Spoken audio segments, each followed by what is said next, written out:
నమస్తే శ్రీ మాత్రే నమః శ్రీ గురుభ్యో నమః. జూలై నెల 25, 2025 శుక్రవారం రోజు అనగా ఈ రోజు నుంచి మనకి శ్రావణ మాసం మొదలవుతుంది. అత్యంత శుభప్రదమైన మాసం మనకి ప్రారంభమవుతోంది.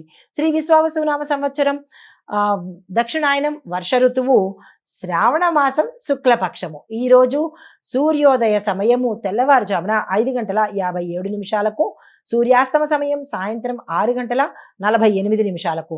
ఈ రోజు తిథి పాడ్యమి రాత్రి 11:26 వరకు. తదుపరి తిథి విదియ. నక్షత్రం పుష్యమి నక్షత్రం సాయంత్రం 4:02 వరకు. తదుపరి ఆశ్లేష నక్షత్ర ప్రవేశము.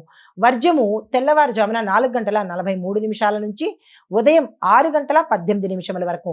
దుర్ముహూర్త సమయం ఉదయం 8:31 నుంచి 9:22 వరకు. తిరిగి మరల మధ్యాహ్నము 12:48 నుంచి 1:39 వరకు. రాహుకాల సమయం ఉదయం 10:46 నుంచి మధ్యాహ్నం 12:22 వరకు. యమగండ కాలం మధ్యాహ్నం 3:35 నుంచి సాయంత్రం 5:11 వరకు. బ్రహ్మముహూర్త సమయం తెల్లవారుజామున 4:21 నుంచి తెల్లవారి 5:09 వరకు. అమృత గడియలు ఉదయం 9:46 నుంచి 11:19 వరకు. ఇది నేటి పంచాంగం. నమస్తే. తదుపరి రాశి మకర రాశి. ఈ రాశిలో ఉండే వారికి కొత్త ఒప్పందాలు జరగడంతో పాటు ఆర్థిక అభివృద్ధి కనబడుతోంది. ఆత్మవిశ్వాసంతో ముందుకు వెళ్లే అవకాశాలు ఎక్కువగా గోచరిస్తున్నాయి. ఆ దిశగా ప్రయత్నం చేసుకోండి. మీకు చెప్పదగిన పరిహారము శుక్రగ్రహ శాంతికి తెల్లని వస్త్రాలు దానం చేసినట్టయితే మరింత విశేషమైన ఫలితాలు పొందుతారు. తదుపరి రాశి కుంభరాశి.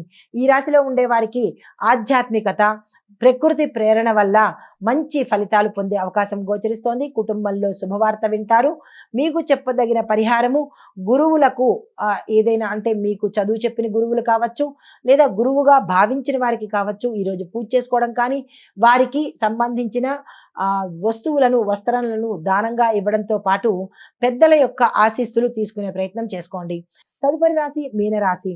ఈ రాశిలో ఉండే వారికి విద్య ప్రేమ కళల్లో గ్రోత్ డెవలప్మెంట్ కనబడుతోంది. మానసిక ప్రశాంతత కూడా ఈ రోజు మీరు అనుభవించబోతున్నారు. అయితే పరిహారంగా లక్ష్మీ అమ్మవారికి తెల్ల తామరలతో పూజ చేయడంతో పాటు తెల్లని వస్తువులను అనగా పాలు పెరుగు ఈ వస్తువులను నివేదనగా చేసినట్టయితే కనుక సానుకూలమైన ఫలితాలు పొందుతారు. నమస్తే.